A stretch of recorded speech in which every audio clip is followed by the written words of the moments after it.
Thank students, अपन start करते हैं अब अपना चैप्टर जो 2 है उसका लास्ट पॉइंट डिस्कस कर लेते हैं। तो लास्ट जो है क्वेश्चन नंबर 26 है हमारी बुक का, वो स्टार्ट करते हैं। तो क्वेश्चन बोल रहा है generalize the following transaction for 2017। अब आपको डेट दे रखी है, तो अगर आप जो डेट पर्टिकुलर एलएफ का कॉलम होता है उसमें आप डेट इस प्रॉपर तरीके से भी मेंटेन कर सकते हो, जैसे 2017 जनवरी और 1st 4th 6th। तो अपन स्टार्ट करते हैं। क्वेश्चन फर्स्ट स्टार्ट हो रहा है, जो फर्स्ट स्टेटमेंट बोल रहा है Ram started business with cash ₹10,000 and goods ₹5,000। ठीक है, राम ने बिजनेस स्टार्ट किया कैश 10,000 के साथ और गुड्स 5,000 के साथ। तो अपन जनरल एंट्री लिखते हैं। सबसे पहले cash account debit, cash account debit, फिर stock account debit to capital account. Ram ने स्टार्ट किया कैश के साथ, कैश जो है वो 10,000 के साथ आया, गुड्स जो है वो 5,000 के आए, तो अल्टीमेटली हमारे पास हो गया 15,000 रुपीज़। नेक्स्ट ही डिपॉजिटेड इनटू बैंक ₹9,000, बैंक में उसने डिपॉजिट किया। तो नेक्स्ट एंट्री सिंपल सी हो जाएगी हमारे पास बैंक अकाउंट डेबिट, क्योंकि बैंक अपना क्या हो गया, इंक्रीज हो गया, तो बैंक डेबिट कर दिया, और टू कैश अकाउंट, कैश में हमने लिख दिया टोटल मिला के 9,000 रुपीज़ अपन ने क्या कर दिए, डिपॉजिट कर दिए। नेक्स्ट स्टेटमेंट बोल रहा है question purchase goods with ₹2,500 from Mohan at 10% trade discount. अपन ने 2,500 रुपीज़ के गुड्स परचेज करे 10% के ट्रेड डिस्काउंट है, मतलब अपन डायरेक्ट लिख सकते हैं कि अपन ने कितने के गुड्स परचेज करे होंगे।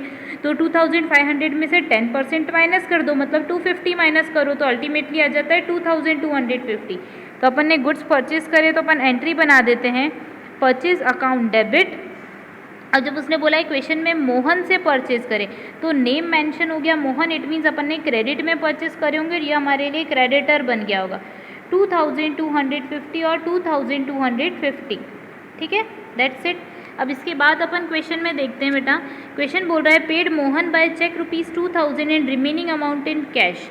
हमने क्या करा, मोहन को चेक दे दिया। ठीक है, अब आपको ध्यान रखना पड़ेगा कि आपका फर्स्ट स्टेटमेंट क्या है। तो फर्स्ट स्टेटमेंट में आपने गुड्स को परचेज किया था, अब आप क्या कर रहे हो, पेमेंट कर रहे हो। तो जैसे ही हम पेमेंट करेंगे तो जर्नल एंट्री क्या हो जाएगी, पेमेंट कर रहे हैं तो हमारा कैश क्या हो जाएगा, रिड्यूस। बस इस ट्रांजेक्शन में अपन ने जो गुड्स का पेमेंट किया है वो चेक के थ्रू किया है। उसने बोला है कि हमने 2,000 रुपीज़ का चेक लिया और रिमेनिंग कैश में दिया है। तो अब मोहन नाम की जो लाइबिलिटी थी वो कम हो गई अपने पास, तो जनरल एंट्री हो जाएगी मोहन अकाउंट डेबिट टू। पहली चीज़ अपन बैंक में पेमेंट, चेक से पेमेंट कर रहे हैं तो बैंक में आ जाएंगे 2,000 रुपीज़ और मोहन हो जाएगा 2,250 से, और रिमेनिंग अमाउंट काय में चला जाएगा, कैश में चला जाएगा, तो 250 आ जाएगा। आगे पेड मोहन बाय चेक के बाद क्वेश्चन बोलता है sold goods to Bharati on credit. Credit में अपन ने गुड्स सोल्ड किए किसको, भारती को 1,000 रुपीज़ के। तो इसकी जर्नल एंट्री अपन लिख देते हैं। एक मिनट, मेरे पास स्पेस नहीं है।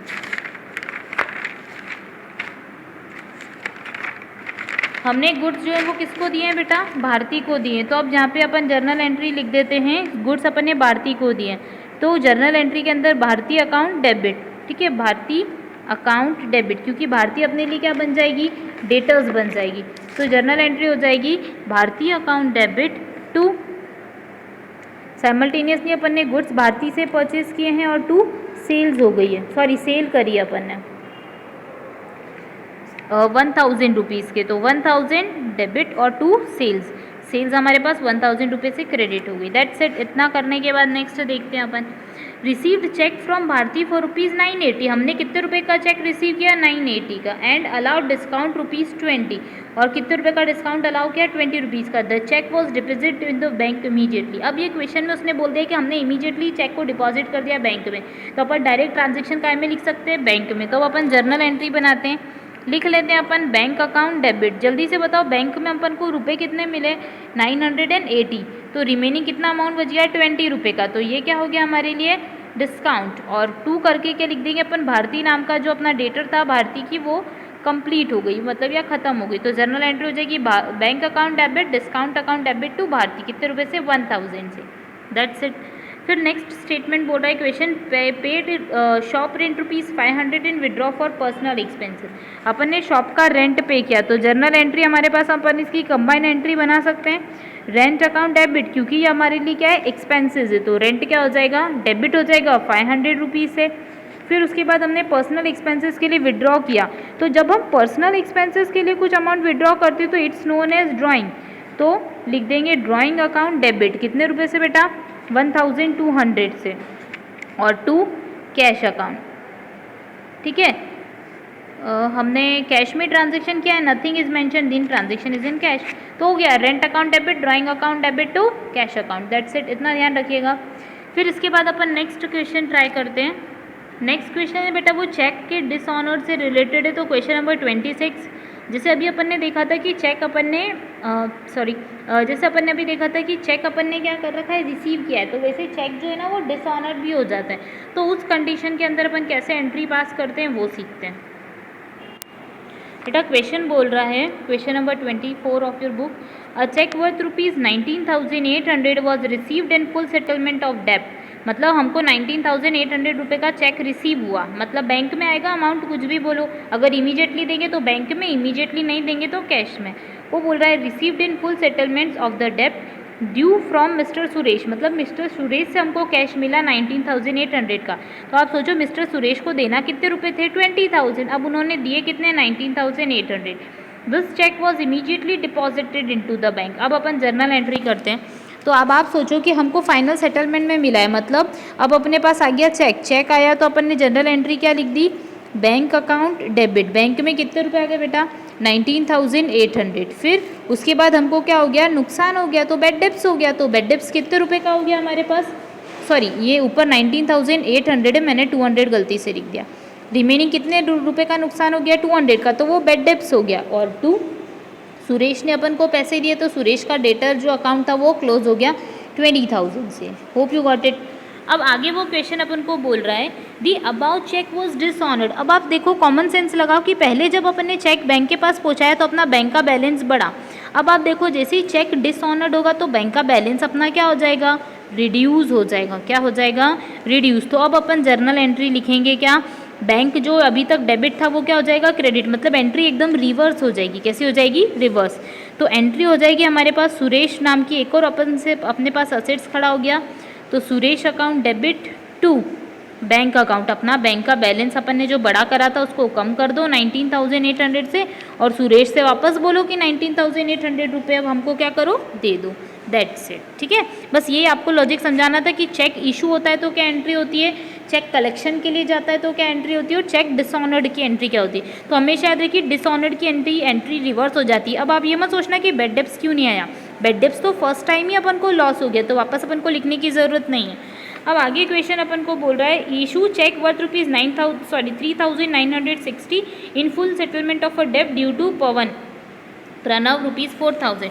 मतलब हमको एक इंसान को 4,000 रुपीज़ देने तो और अपन ने 3,960 रुपीज़ दे दिए, तो अपन ने चेक इशू करा है। तो बेटा इशू की एंट्री में अपने पास से बैंक का बैलेंस क्या हो जाता है, रिड्यूस। तो बैंक अकाउंट अपना क्या हो जाता है, क्रेडिट। कितने रुपए से चला गया, 3,960। ठीक है, और जो भी पार्टी है उसका नाम अपन क्या कर लेंगे, डेबिट। तो प्रणव का अकाउंट क्या हो जाएगा, डेबिट। तो लिख देते हैं प्रणव अकाउंट डेबिट 3,960, और डिस्काउंट अकाउंट भी क्या हो जाएगा, यहाँ पे डेबिट हो जाएगा। ये डिस्काउंट है 40 रुपीज़ का, जो अपने लिए क्या बन गई, इनकम बन गई। अब लास्ट उसने अपन को स्टेटमेंट में बोला है this cheque was not honoured by bank. अब क्या हो गया भैया, हमने चेक इशू करा था और वही ऑनर्ड नहीं हुआ, मतलब अपना जो बैंक का बैलेंस है वो बढ़ जाएगा और प्रणव वापस से क्या हो जाएगा, हमारे बैंक में इतने पैसे ही नहीं थे, हमने चेक तो दे दिया पर पैसे नहीं थे, तो अब हम इस कंडीशन में भी एंट्री क्या कर देंगे, रिवर्स। जैसे पहले डिसऑनर्ड की हुई थी वैसी हो जाएगी रिवर्स कंडीशन। तो रिवर्स एंट्री में क्या होगा, अभी बैंक क्रेडिट था तो अब बैंक क्या हो जाएगा, debit. Bank account debit to Pranav account, yes और नो। बैंक में कितने रुपए आ जाएंगे और प्रणव में कितने आ जाएंगे, तो देख लेते हैं अपन।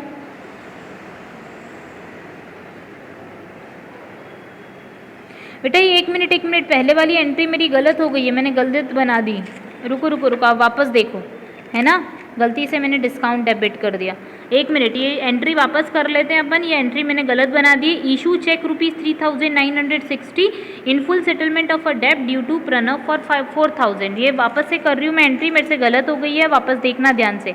देखो प्रणव को अपन ने चेक इशू करा है, तो सबसे पहली चीज़ प्रणव अभी तक अपने लिए लाइबिलिटी था तो ये क्लोज हो जाएगा, तो जर्नल एंट्री में क्या डेबिट हो जाएगा, प्रणव।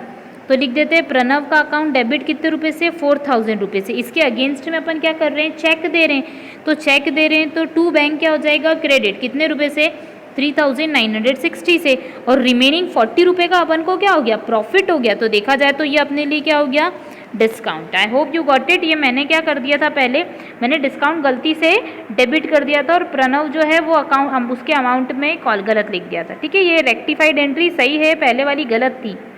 आगे अपन देखते हैं cheque was not honoured by bank, पर हमारा चेक बैंक ने ऑनर्ड ही नहीं करा, तो इस कंडीशन में जनरल एंट्री क्या हो जाएगी, रिवर्स।